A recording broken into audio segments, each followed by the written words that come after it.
Patches Guerrero had long accepted her place in the world. She wasn't the prettiest, the most charming, or the kind of woman people noticed twice.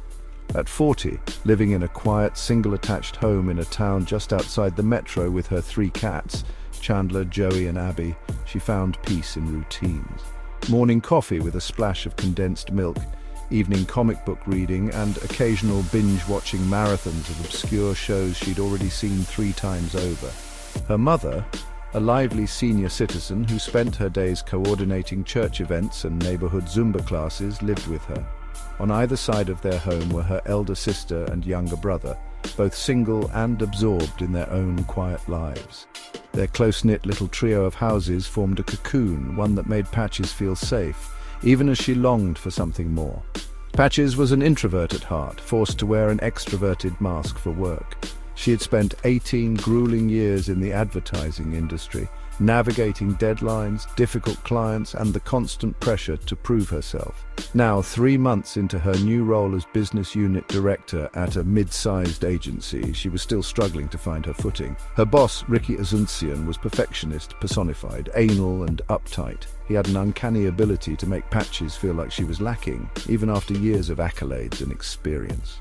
Ricky's sharp words often echoed in her mind late at night, amplifying the hum of her persistent depressive disorder and anxiety.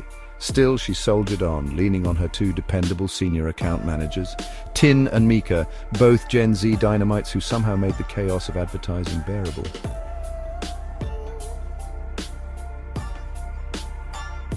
At first, Patches chalked it up to stress. Maybe her mind had worked overtime while she zoned out.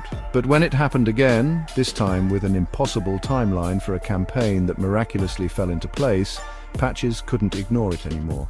She tested it, tentatively at first. A wish here, a fleeting thought there. Each time, the universe seemed to nudge reality in her favor. A parking spot at the crowded grocery.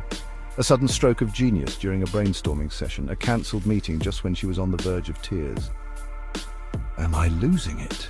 she whispered to Chandler one night as he curled up on her lap.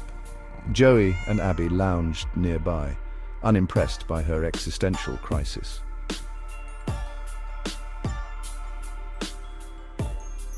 Amid the swirling chaos of her newfound power, Javier, a longtime online friend, re-entered her life.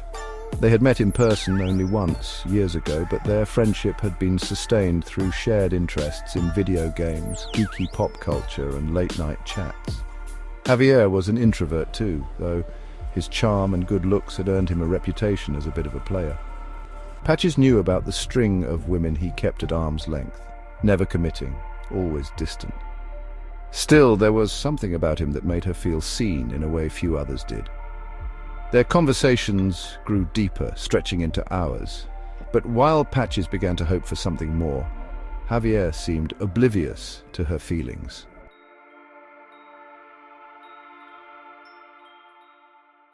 The more Patches leaned into her strange ability, the more the lines between what she wanted and what she needed blurred. Her powers weren't infallible. They worked best when her intentions were pure. She couldn't just will $1 million into a bank account or turn herself into someone she wasn't. But she could make small shifts in the world around her, enough to nudge her life forward.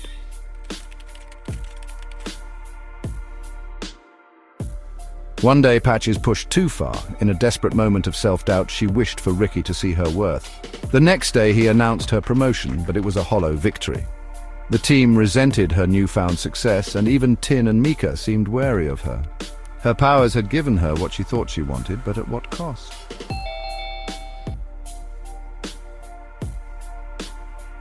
Javier visited Patches at her home for the first time, surprising her with a rare gesture of closeness.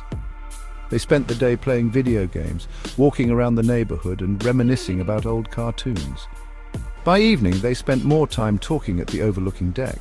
As the city lights twinkled below them, Patches felt a rare moment of contentment. "Do you ever feel like you're living someone else's life?" she asked. "Javier, all the time. But I think we get to decide how much of it we make our own."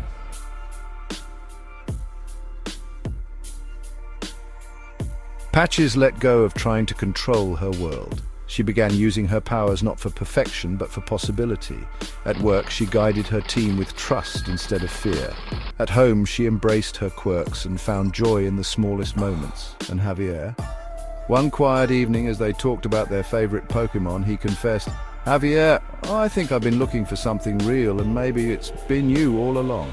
Patches laughed, surprised by how natural it felt. She didn't need magic to make someone care for her. She was enough just as she was. The end.